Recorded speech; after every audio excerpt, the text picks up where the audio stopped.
What's good, y'all? Welcome back to the Verdependent podcast, where we depend on the Verde Black for our everyday vibes. This episode is brought to you by AC Memento. AC Memento, your digital sports and concert scrapbook. Download Memento today by following the link in the show notes or on any of our social profile bios. This week, we're recapping the win in DC, briefly reviewing the League's Cup tournament action starting tonight, and doing the silliest thing a podcast can do, which is predicting how Austin's final 11 games will go, before closing out the episode with a stoppage time rundown of the hottest Austin FC, MLS, and World Footy storylines of the past week. I'm Paul Fletes. And I'm Logan Bartlett. And Lobar, August is pretty much here, my guy. So, speaking of Memento and all that good stuff, what mementos do you have planned for the month? I'm keeping it simple this month. I'm just sticking to Austin FC. I got nothing else planned, at least at the moment. So I'll for sure get the Houston match, the Dallas match, and the San Jose match all in town. Hell Otherwise, not sure yet, but for sure I'll get the Austin FC ones in. Right on, right on. That's a good little rivalry, little triumvirate there. You know, Oh, yeah. Both That's Texas like the teams big and three then right there. San Jose. That's not bad, man. That's not bad. Yeah, I think I've got those slated as well. I think we have an an August concert lined up. I could be wrong. I'm thinking September. I think we have a September concert. So, make sure that you're filling out those mementos. I got to catch up on some of mine. I'm not gonna lie. I do too. I know. I do too. We'll do that. We'll do that during halftime. Before I forget, before we move on further into the pod, for those interested in hearing us from our appearances last week during All-Star action, we had our appearances on Verde All Day's Emergency podcast and on Soccer Wise during All-Star week. And so we'll make sure to link those episodes that recently came on air if you want to go check those out and show a little love to those creators as well. That'd be awesome. But without further ado, let's get into some preheated takes, yeah? Let's do it. Lobar, kick it off, man. I love this one. Dude, I'm going. We got 11 games left, and I'm calling it right now. We scored Austin 4 will goals, host a man. playoff game. Yeah. Mm-hmm. Yeah. Austin will host a playoff game. That's all it is. Bro, you said We that gotta with win a lot of games. full voice. I We'll do love it. it. Yeah. Hell yeah. That's crazy. We got to win a lot of games. Yeah. We got to win it. All right. A little preview for the second half right there. Yeah, I like that.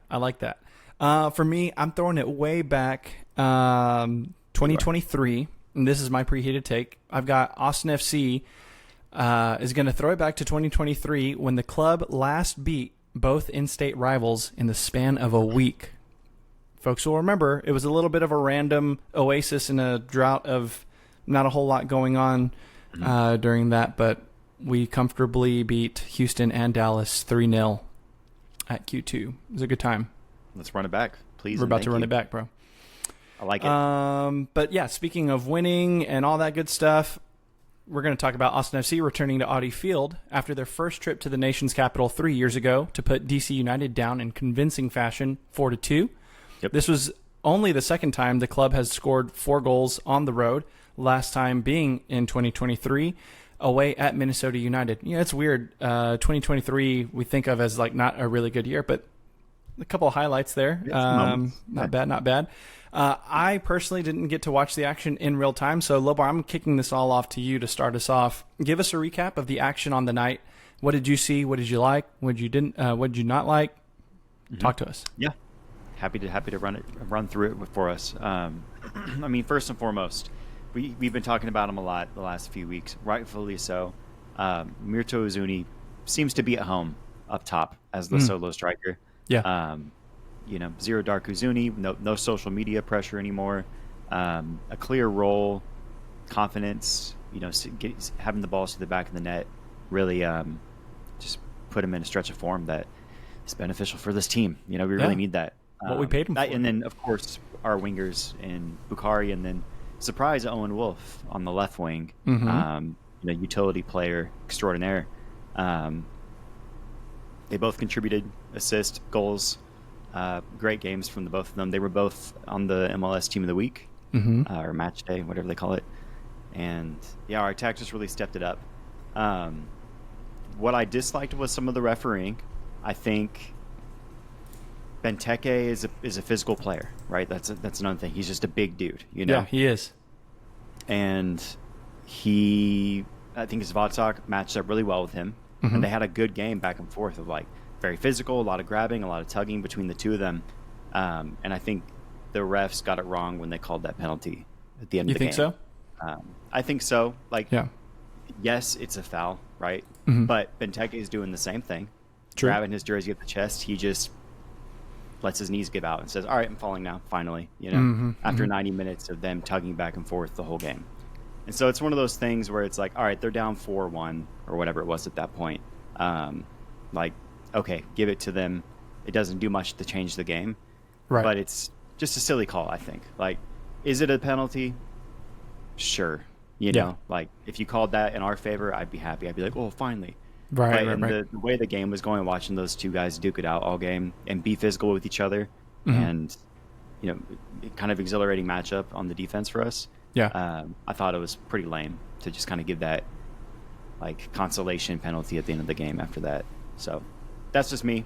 It's the way the game goes sometimes, and didn't change anything, but still lame. I hear that. And did you watch the highlights at least? I did. Well, I ended up rewatching it because for too much information probably. But I mean, I was working on Kate's truck over the weekend as the game was going on, and she was giving me the headlines as the team was scoring and all that good stuff. And so I was like, I got to watch this back, man. 4 goals, first time this season on the road, and it's like, all right, we'll do it. But I'm glad you brought up the Svatak and Benteke duel. I feel like this is the exact reason I love our number 5 so much, is because he's not afraid to match up against the opponent's like biggest player, and do his best to neutralize that. And as a center back myself, it's like I can appreciate that, and it might not be the sexiest thing, and he might not be the Sergio Ramos of all center backs, right? But he's ours, and I love him. And so Svatak, shout out you, brother. Especially after everyone thought that you had a concussion, and for you to go back out there and you absolutely neutralize a former Premier League attacker, like hell yeah, man. Shout out you. Sure. And then, man, I think to your point about Uzuni, finding his rhythm, it's great. I think there are some interesting things that the team was doing, in particular in transition to the attack.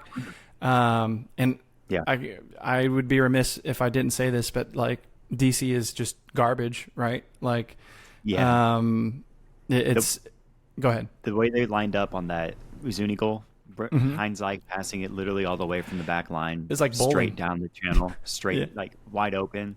Yeah, that was pretty wild to see. And what a dot by BHI. Straight dot, dude. Like he's ready for UT football. He's trying to do his best Arch Manning, I can tell. So man. No, that's all. That's one of those things where, as I was working on the truck and I was like listening, and then hearing and seeing like your tweets and stuff, or not your tweets, but the texts and whatnot, it was just like, we're doing what we're supposed to. We're taking a team that's worse than us, and we're beating them handily, And if we can just replicate that, and as you alluded to earlier in the 11 game run-in that we have, if we copy paste this on all of those results, dude, you're right. We should be hosting a playoff game. So that's badass. I want to give one last shout out, if I may, to Diego Rubio. I think he just does all the right things as kind of like a floating cam second striker kind of role that he's been filling, but like playing further back. Right. It's not a clear like carbon copy comparison, but I think it's good enough looking at 2022 Driussi and Maxi together, where we saw Driussi be the main striker oftentimes, right? He would come deep and get the ball, much like Uzuni does at times. Yeah. And Maxi would play that second striker and take space where it was, but he just had the IQ to know where to be to give Driussi the space. We're seeing a lot of that same stuff happen on the field with Rubio and Uzuni, where Rubio just knows where to be to get the ball in advantageous positions, get a shot here or there, but just give Uzuni space more than anything, and move the defense in the right way to give our guys space in the attack.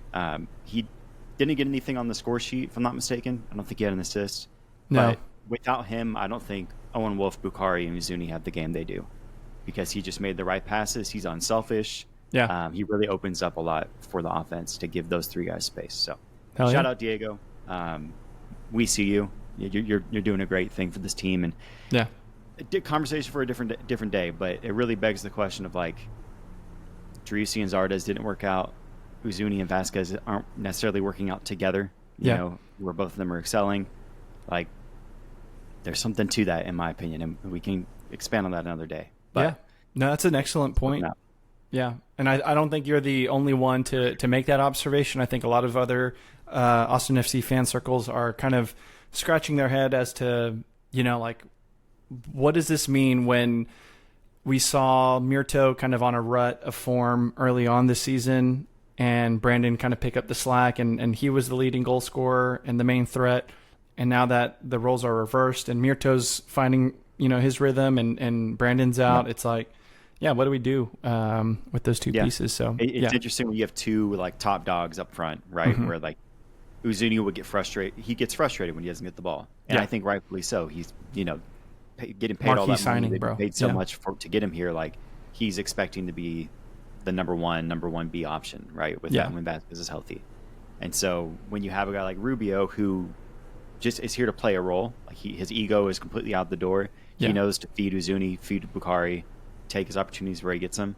Yeah, it's a different element of like, I know my role, I know how to create, I know what to do here. Let the big guys cook. So anyway, enough on that. But shout out Rubio. It's an interesting conundrum, though. So yeah, that was in no way, shape, or form inspired by the fact that we got to meet the man during that Auditorium Shores All-Star game. He even took a picture with a sticker. All right, just making sure, man. That's all earned. I would never compromise our integrity like that, bro. That's right. That's right. Yeah, well, keeping it stepping, I think fans of the Verde and Black should start to always get excited. I mean, if there's ever a bet to be made, it is against, it's Austin versus DC United, because Austin has won all 3 games with an aggregate score of 10-4. So, I mean, Lobar, that looks a lot like club ownership, doesn't it? You know, like we might as well just be on that board right now. Yeah. I like that. Yeah. I mean, Precourt's making double the money owning 2 clubs. So that's crazy, bro.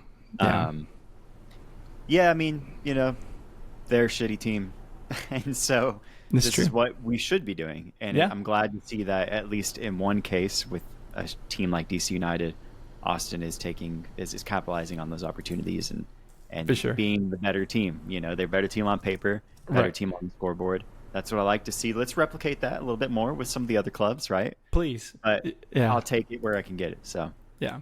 Well, and you made a joke off air as we were planning this little talking point here, something about the bigger capital or something, just to remind people. Oh yeah. I forgot about that. Yeah, I mean, you know,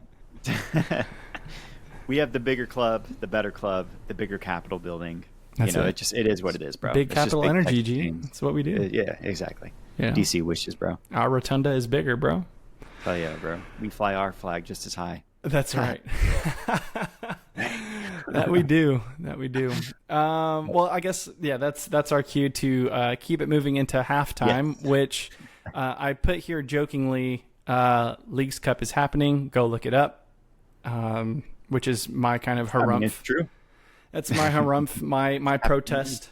I could care less at a tournament, an event that Messi will probably not show up in. Also, and you know that Austin isn't playing in, but yeah, man.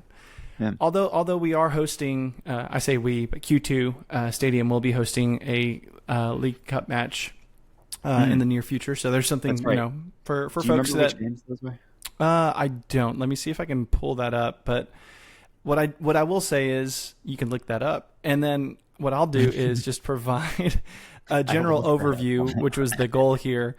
So friendly reminder, we've got Leagues Cup 2025, and I think the biggest new feature here is that all the first round is Liga MX versus MLS, right? Like exclusively.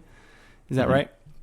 Yes, yeah. The phase 1 is all MLS versus Liga MX, no interleague matches.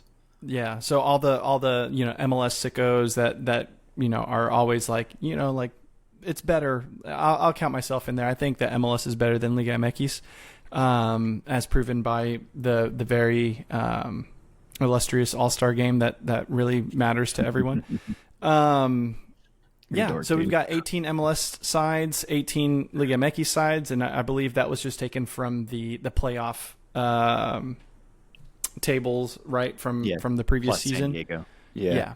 And San Diego, that's right, because Vancouver played a Canadian Cup match or something like that, and so so yeah, let's see. They have what's at stake. There's also a link here to an article on MLSsoccer.com that we'll make sure to link. It's got a really good, like, just kind of bulleted rundown of what's going on here, but that trophy is really nice. Prize money, bragging rights. This year, Leagues Cup will also award 3 spots to the CONCACAF Champions Cup, given to both the finalists and the third place. And again, for a reminder why that's important is for the next iteration of the FIFA Club World Cup, which Chelsea will also be in. Those teams get an opportunity to get beat by Cole Palmer and company there. So, I wish it was us. Yeah, bro. Can you imagine Austin versus Chelsea the day? I honestly don't know who I would support. I'm not going to lie. It's weird because I was going to say I only have the Chelsea tattoo, but I technically got my VHLM tatted first. Yep. Fuck it, bro. I would support Austin, but I'd be very happy. I'm in that Murga. Yeah, I'm in that Murga. Yeah. I'm just blowing. Very happy. Yeah, I'm just blowing that trumpet I'd be for celebrating all goals. Exactly. Exactly. Do you happen to have that article pulled up? Do you want to run through the key dates and let folks know what the? I'll pull it up though. First and foremost, let me just say August 6th. Yes, August 6th, Q2 Stadium, Portland versus Club America. So big club here in Austin from Liga MX, so that'll be cool. Go see. I was going to say Portland is massive, bro. Yeah. Fuck. No, I mean that's cool for Liga MX fans. Go see 100%. A good club. Yeah. Have a good time. This is we're a soccer city, or whatever.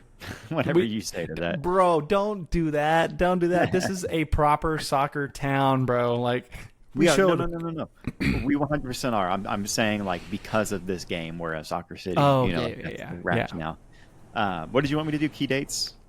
Yeah, man, and just carry the rest of the episode if you don't mind. I'm getting tired. Yeah, I got you. Key dates for Leagues Cup. So phase 1, as I mentioned, that's the MLS v Liga MX matchups exclusively. July 29th through August 7th. Then league play picks back up for a couple weeks before we come back for Leagues Cup, August 19th and 20th for the quarterfinals. Another week until semifinals, the 26th and 27th. And then the final, both the third place matchup and then the gold medal matchup will be August 31st. So we'll be done in a month's time, essentially. Yeah. Pretty quick, pretty abbreviated. Everybody else is playing games at the same time. So we're playing, Houston and Dallas within these breaks, which is good for us. Yeah, and Houston is technically involved in this, right? Yes, so they are. So I was going to say Houston's going to be coming off tired legs. Yeah. They'll have a midweek game before our matchup at home on the 9th, so that's good for us. Yeah. Month's time, then you don't have to think about it anymore. Somebody gets some money, good for them. They play in CCC, they'll lose, it's all good for them. Yep. And then we go back to regular shit. So. And that's Leagues Cup. That is. The last thing I wanted to say is that there was Matt Doyle put out a tiers list for the different Leagues Cup participants. Yeah. And Inter Miami is in the favorites. So you were talking all that shit about Messi not showing up and blah, blah, blah. But the MLS faithful and the insiders who know the scoop, I know, they're saying that, they're going to win it again. So pick that. Yeah, I'll take that L. That's fine. Take that. I just need people to know where I stand in this whole situation. You know what? People are listening, and they're just going to have to sit and bear this. But here's the reason why I don't like Messi, okay?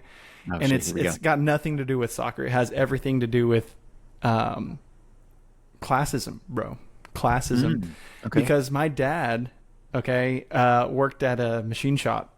That was, his boss was Argentinian, and he, during like World Cups, growing up and all that stuff, man, he'd come home, God damn it, like they keep talking about this Messi guy, blah, blah, blah.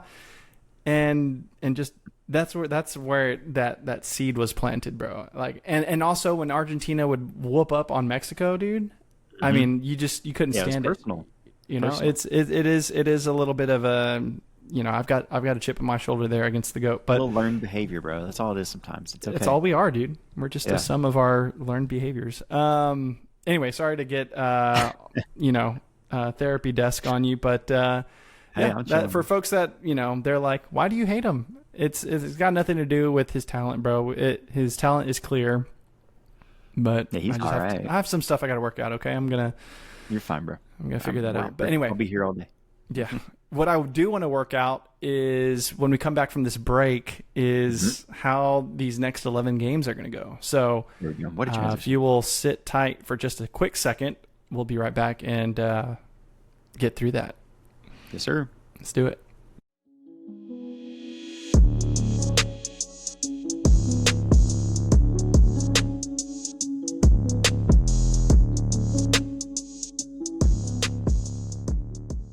And we're back. Bro, you give me 15 seconds, bro. Literally 15 seconds of music, and you're putting me right back to work. Hey, bro, let a guy breathe, dude. Let's talk about Memento for a little bit. You're cooking up beats, bro. I don't know what to tell you. Speaking of which, I'm gonna make some new beats at some point. Yeah, I'm not saying when, because I'm not gonna promise that. I don't know when I'm gonna do it. But at some point, the music will change, and everybody will be like, "Nani?" And it'll be because I changed the music. So hell yeah. Anyway. Dude. Let's Stand talk on about 10 toes. Change the music, dog. Anyway, so getting back to the second half, Austin's final 11 games, the big run-in, dude. With Leagues Cup at the forefront and most of the summer behind us, we are now entering what our good friend and occasional guest of the pod, Glenn Davis, likes to call, quote-unquote, the time of consequence. Bars. Yeah, I know, dude. That goes hard as fuck. Followers of MLS and Austin FC will know that this is the time that quote-unquote matters in terms of table positioning and points accumulated and stuff like that for the postseason playoff push. We've mentioned it most of this month, and that the strength of schedule heading into this time of consequence really couldn't have come at a better time. And so with the wind in our sails following a 4-2 drubbing of DC United in our bonus game and Verde tinted glasses, Lobar, it's time to call our shots with these final 11 games. You ready? Bet. Hell yeah, dude. Shall I kick it? Let me set the stage real quick. Right, we got 11 games left, not including Open Cup, which we'll have 2 more because we're gonna win that all. So yes. 13 games total. Yes. Anyway, looking at the league though, 11 games. Okay. This is a stat that probably everyone has seen at this point, but it needs to be said again. 9 of our next 11 matches of the final 11 matches are against teams that are below us in the table. So we are higher in the standings than 9 of the 11 teams. Some of them are duplicates, but you know what I'm saying. Yeah. And to that point, even the games against the higher opponents, quote unquote higher, are Seattle and LAFC, which are both in like late September and mid October. Right. So we got like 6-7 league matches before those games even start. So, Ojalá que we're ahead of them in the standings at that point because we won out. Yeah. And they're Dookie. And we're like top 4 getting ready to host a playoff game. So in theory, hypothetically, getting weird with it, we could be higher than all 11 teams by the time that it happens. By the time those games actually come around. All that to say is I'm just going to go hard in the paint off rip. We got Houston, Dallas, Montreal, San Jose, Sporting Kansas City, Dallas again, all in the next, 6 weeks before we have an Open Cup match? Something like that. Bro, that's 6 wins in my opinion. You got 6 dubs on that, bro? Not to be dramatic or anything, but these glasses are Verde. I see it. AF, I see it. Part of my French. Yeah. And Dynamo, Dookie Mo, Dallas, Frisky Butthole. I'm Dallas, bro. But Montreal. Yeah, it's just like this is a very favorable stretch, and I'm gonna get it more like serious now. Okay. This is a favorable stretch, and the way we've been playing the last month, really the last 6 weeks, right? We're 4-1-1 during that stretch. The team that we've seen recently should beat all of these teams very easily. That's a big S word, bro. I got a little crazy. I do truly think we should win all 6 games. I'm going to let you kind of take it how you want to take it up until Open Cup and temper me a little bit, but do your thing. I got you.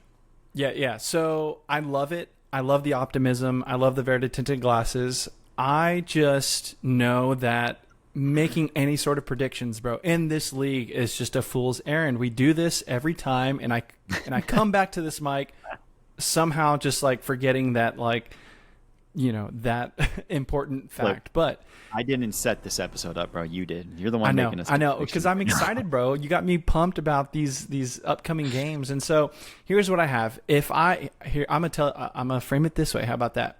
Out of those 6. I like that, you got 6 dubs in there. But if I had to give you one L to put in there, where would it go and why? My brain says FC Dallas Part 2, Electric Boogaloo. Okay. The September 13th matchup, second FC Dallas matchup of this stretch. You have a different answer. Tell me yours. I have it away at KC, actually. I think was where I had us taking a random L. For some reason, I know that they are cheeks right now, but like something tells me that this will be an MLS after dark situation where it's like, SKC decided to score 4. And then Austin, looked like DC last week. So, because there's always bound to be one of those games, bro. You know what I'm saying? It's too good. It's too good, is what I'm saying. Okay, then I'll rephrase what I'm saying. If we have to pick one L or one shit performance, I want it to be that second FC Dallas game for a couple of reasons. One, because we rotated heavy. Okay. That's the start of a 3-game week. We have that game against Dallas, and then we have the away game at Minnesota United for Open Cup midweek. And then we have our first, like, as of today, challenge. First big matchup with Seattle. So if we're going to pick one of those 3 to dial it in on, I'm saying FC Dallas because we still have a chance to beat them even with our bench players. True. To keep it real. Like, they're not good. Our bench, we're worse with our bench, like most teams. So, like, a little more of a toss-up in that way. But I think we can win that game. I just think based on circumstance, that's the one that I look at like, it could be an L. All the 5 games before that, it's 1 game a week. Everybody's rested. A good home and away split. Like, I feel like we're in a good spot. I mean, I could see it though. MLS is fucking weird. So Logan Bartlett, everyone. I mean, this is why we pay him. All that memento money, bro. You know what I'm saying? Like, this dude just convinced me, man. So, we'll whoop KC, but they suck butt. They do suck butt, dude. But Zero Dark Uzuni, bro. I hear that. I still need Owen Wolf to get his assists, though, bro. I'm glad that the kid is scoring. I need him. He got the hockey assist for that Uzuni or that Bukhari goal, didn't he? For the I don't think it registered. I have to check that out, but I don't want the cheapo hockey assist. I want the honest to goodness. I want that ball before the goal. I hear that. Okay, so you've got 6 dubs. That's 18 points. I do, for real, honestly. I love that, bro. I love that. You're kind of hyping me up now, and I think I'm going to go there with you. I cap. I think I'm going to go 15 points. I don't know where that L is going to come from. There's going to be one L in there. Yeah, I mean, whatever. Okay, that's fine. But we agree that Open Cup, that game against Minnesota United on the 17th of September, that's a win, right? Yeah. Oh, for sure. Dub. Okay. 100%. Yeah. Home against Seattle, bro. Fuck it, dude. A win. I don't like. You know that there is an opportunity to draw here, also, no, right? There is. It's a good matchup. I'm being optimistic when I say a win. Like, again, it's match 3 at the end of a 3-day week. Ideally, what I want to happen is we go all out on the Minnesota game, right?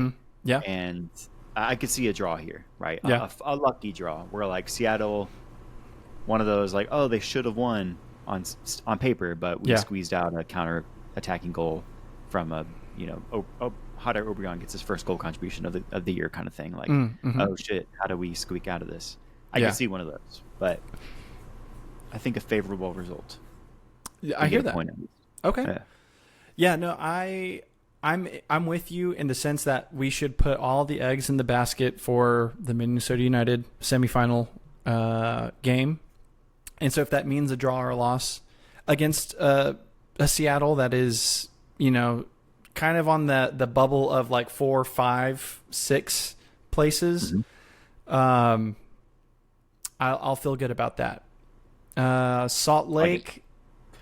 So this is where it gets a little weird because when we beat Minnesota, we'll be hosting the final for the Open Cup on October 1st. So all of a sudden that Salt Lake September 27th matchup and that St. Louis October 4th matchup are the, cap ends to a 3-game week. Yep.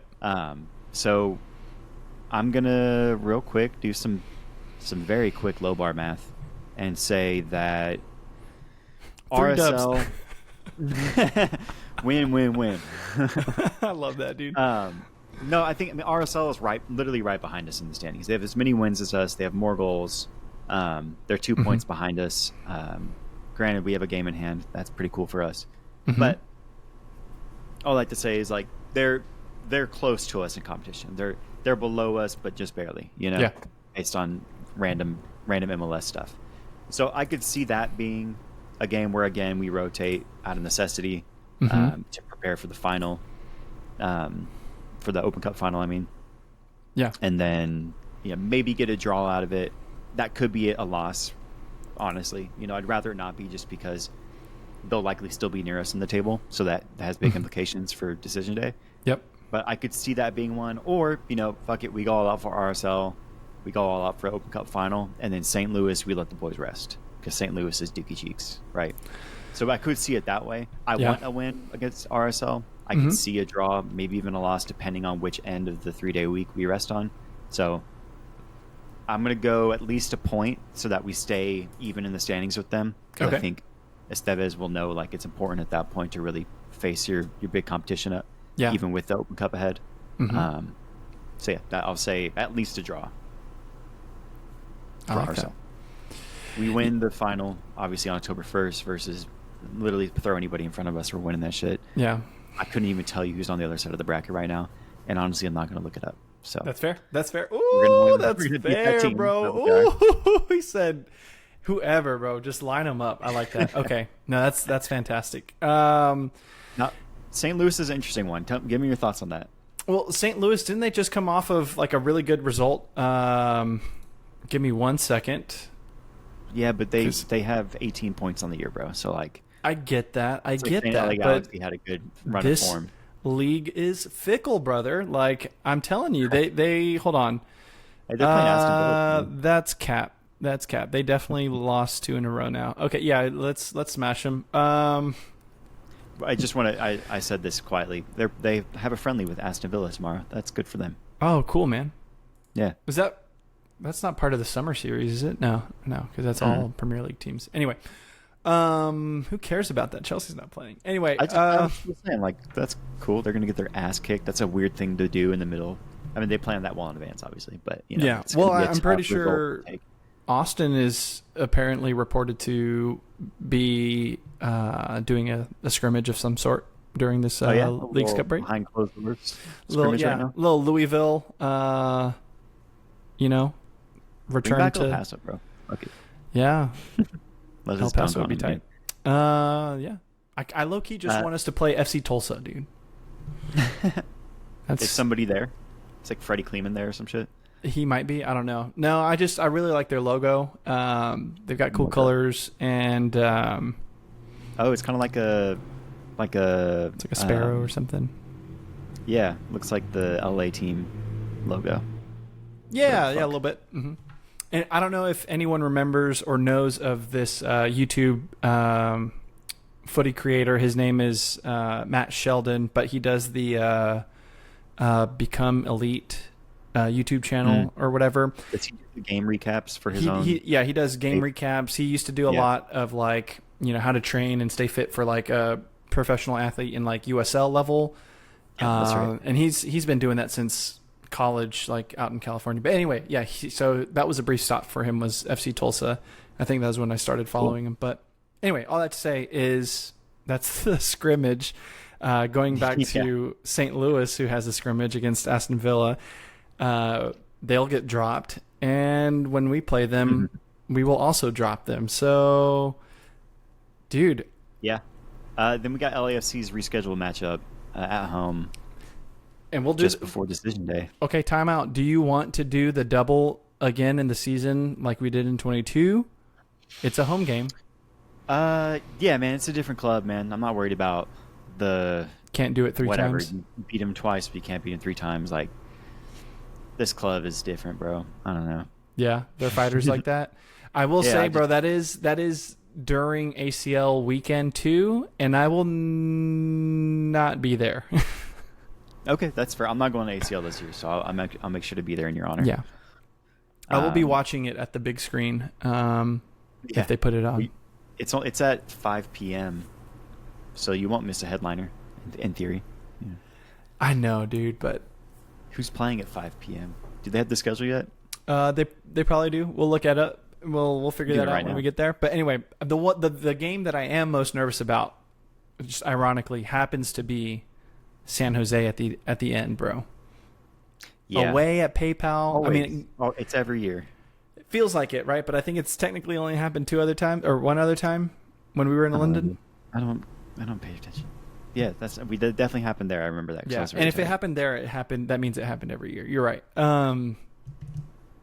Granted, that was a tie, and that was Owen's. Was that his first goal or maybe his second goal ever? I just remember we were like, "Yeah, Owen," and then we went back to sleep. But all I'm saying is that San Jose away, final league match, decision day, dude.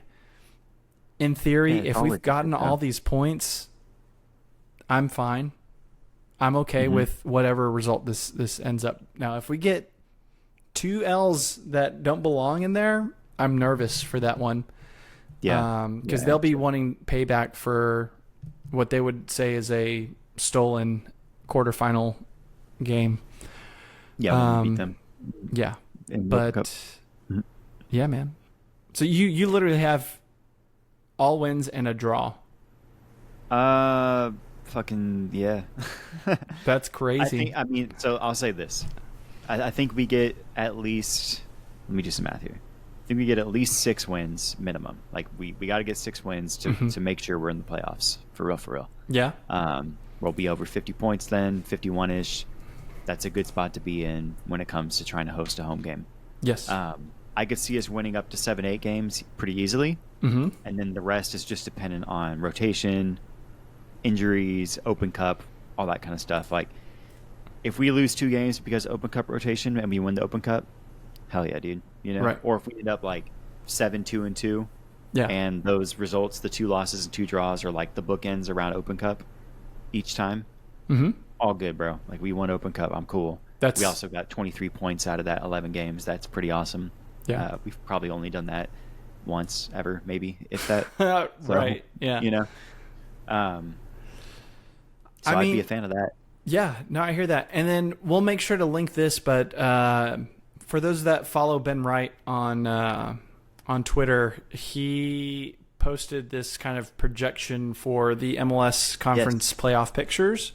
He did. And for the Western Conference, it looks like he's set the line for 42 points. Granted, Austin FC right now sits at 33. So that's 9 points. Is that not? Yeah, that's 9 points. Math. And I think we're in a good place for the playoffs. I don't think we missed the playoffs this year, but I'm striving for top 4. You're striving for that home start advantage. If I remember correctly, the line he had for 4th and up, hosting a home game was like 53 or some shit. I'm pulling it up right now. 54, or hold on. Yeah, 1, 2, 3, 4 is 56 technically. Ooh, 56. Okay. But so that's 2 games in hand on everybody else. Mm-hmm. So they got time to secure some points. Yeah, so I mean, it's ambitious, right? We need 23 points potentially to get there. But literally 7-2-2 is 23 points, and we're there. Okay. It's all intentional, bro. I don't just make shit up. There you go. Ooh, tell him. Oh, I like that song. Yeah. All right. Hell yeah, man. Well, that's That's good. I feel good, and especially because we're not going to be playing a game this weekend, correct? Correct. Little Leagues Cup break there. Again, scrimmage possibly in the works, but yeah, no, dude, this is good. This is I'm thinking 7-2-2 at our worst is what I expect from us. heard Crazy, but I it's like more fun that. that way. So. 100%.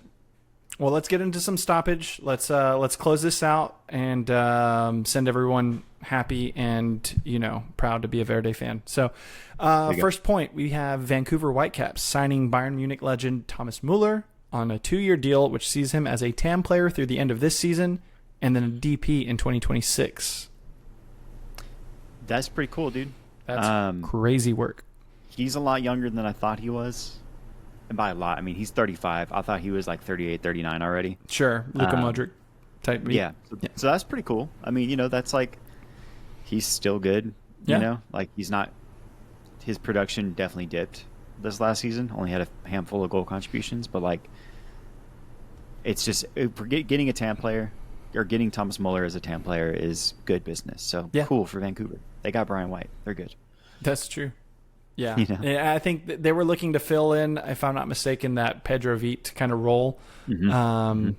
And so, yeah, I mean, I think this is a great move. And it just reminds me of the early calls of MLS being that retirement league. And you had Bastian Schweinsteiger that joined Chicago Fire and just another legendary German player to come ball out. I mean, so that's cool. If he can do anything close to what Marco Reus has done for LA Galaxy, granted they're not winning games, but in terms of production, like Vancouver's going to win games regardless. You're right. If he can do anything close to that, which comparable kind of age, comparable positioning for a guy as compared to Thomas Muller, playing that 10 backup 9 kind of role, it'll be good for them. That'll be a player that I'll be excited to see at Q2 next year for sure. We'll get to see him. Yeah, barring health. So exactly. Looking in the Eastern Conference, we have Atlanta United down in the dumps that has exercised a second buyout, their second and final buyout of the season, on center back Louis Abram, who they signed from Granada CF in February 2023. And why is Granada CF relevant in this conversation?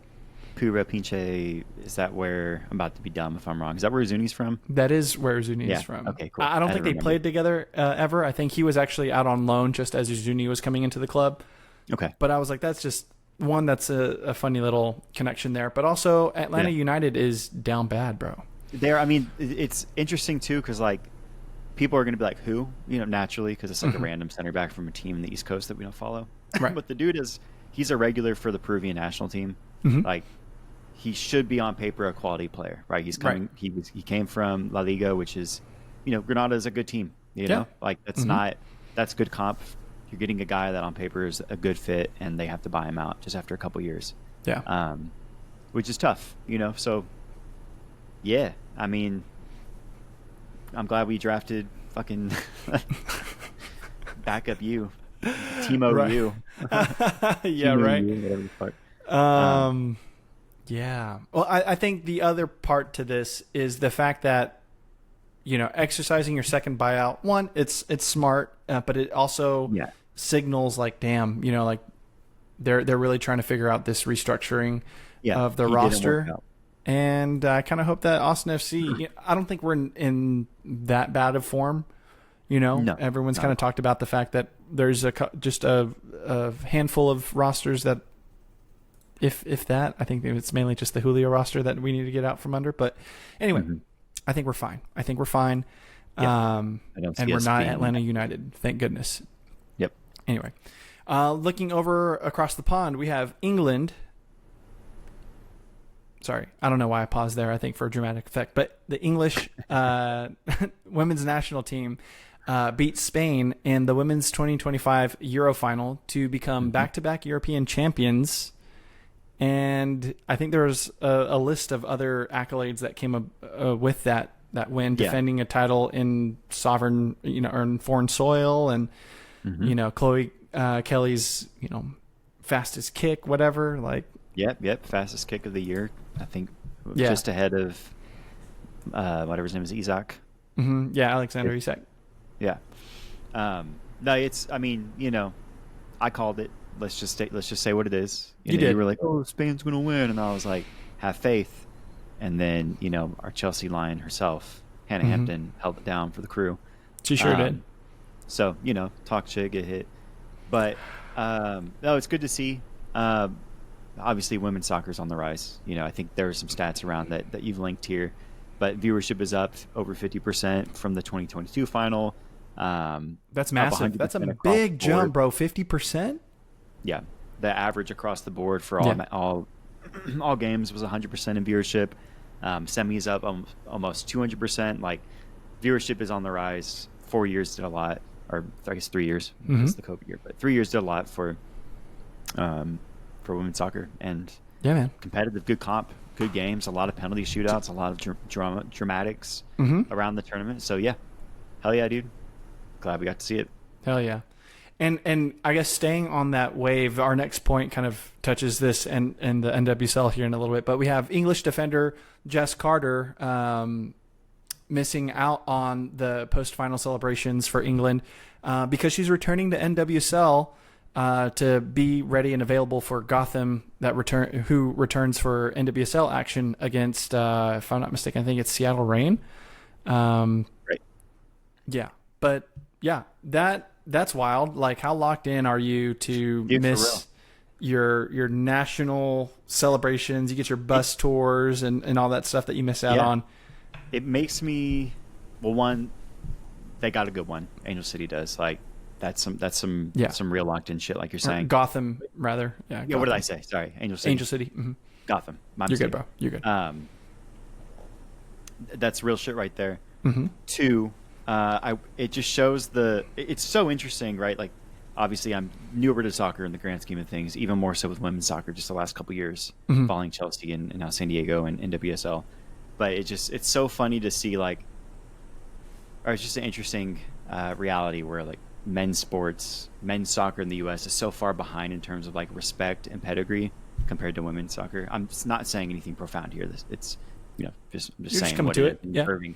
But it's just interesting. Like, I haven't seen any backlash or anything from England fans towards that. Like, she's going back to one of the best leagues in the world. Yeah. To play for one of the best clubs in the world.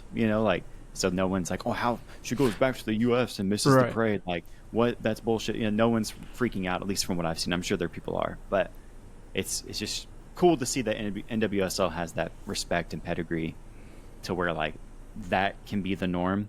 Yeah. For U.S. soccer, and that's what's up. So yeah, I'll stop rambling. But that's no. That's just cool. I agree. I think it is cool. I think it does show a lot of dedication from Jess Carter. Can't forget she is a former Chelsea defender as well, and so I mean, she's just about that action, bro. She's about that life, So good on her. But that reminds us also that we should plug in now our next episode. We are going to be chatting with the owners of the 1972 pub. Correct. And we'll be chatting a little bit more about NWSL. It's been a minute since we gave NWSL their due, so it'll be a good natural time to get into it and talk about just how the season. The first half of the season, second half coming up, and all that good stuff. Yeah, it's going to be a good time. Some other women's sports stuff outside of soccer, so for sure. It will be fun. Mm-hmm. And then last but certainly not least, we've got Chelsea always closing it out for us. And today it's a departure from Chelsea attacker Joao Felix, who has signed for Al Nassr in a deal that could reach €50 million. That's good and tough. Good for Chelsea. Tough for Joao Felix. Yeah, bro. Like, it's cool he gets to go play with Ronaldo. I think you were saying it's the Portuguese farm team. Yeah. Farm team. Yeah, they're signing like a Portuguese manager. They got the Portuguese leading all-time scorer. Blah blah blah. Yeah. Now I will say, it's tough for Joao Felix in terms of maybe like reputation. Right, he was playing in the Prem, he's playing in Serie A. Like, that's comp, and whatnot. But he is making $12 million a year now for Al Nassr, and it's only a 2-year deal, right? So, like, he could pretty quickly be back in somewhere else in theory. and still be in his prime age-wise. Yeah. For reference, Cole Palmer's making under $7 million a year. So, Well, what's that he's contract length, real quick? 9 years. 9 years. But I mean, look at the 9 years, 63 million or whatever it is. 2 years, 24 million. Then with flexibility to go elsewhere. So like, even if he will probably, in the grand scheme, as long as he keeps playing, be equal in salary over 9 years. Because he's front loading it with a bunch of money. Then he'll get paid a couple million somewhere else and still be in the same general bracket. So it's just funny. It's just funny how much they'll throw at these guys. I hear that. I think for me, man, what kind of strikes me is the fact that he has moved around so much. I mean, granted, I forget that this kid started playing early. Like I think it was like 17, 18 or whatever, So he's already been in the top levels of European soccer for some time now. But I think for him to get his first stint at Chelsea and then get the move out, and then it was a big deal when he came back, right? And then for him to unfortunately not be a part of the bigger plans for Maresca, it is what it is. But I think happy for him, happy for us, to get a nice little bag for that. Yeah, exactly. It's good business. I just want to say shout out to João Felix for absolutely riding his 18-year-old season with Benfica, where he scored 15 goals and had 7 assists, and then has not even sniffed that since. He's gotten halfway there a couple times, right? Well, when you play for Benfica and you have like a breakout year, I mean, everyone wants to pull out the wallet. So he figured it out. But I know he's been horrible, right? Like he's been serviceable most of his career. Of course, I'm not talking mad shit, but he's gotten 7 seasons of a bag out of this 1 year as a teenager. So kudos, that's bro. The dream, bro. That's the dream. Did it. Yeah, like hell yeah, dude. Like Chelsea, like that's dope. Yeah, for real. Alrighty, y'all. Well, we appreciate y'all kicking it. Let me restart that. We appreciate y'all kicking it with us on this week's episode of the Verdependent Podcast. I'm Paul Fletes. You can find me at Paul Andrew FC. Government name. And I'm Logan Bartlett. Catch me on Twitter at LobarVHLM. And you can keep the chatter going online by following at the Verdependent on socials. Again, just a friendly reminder for those other episodes that we appeared on during All-Star Week. We'll make sure to link that in the show notes and see if we can reshare those on our accounts as well. But don't forget to like and subscribe wherever you get your podcast. Fill out your mementos. And that is an episode, y'all. Peace.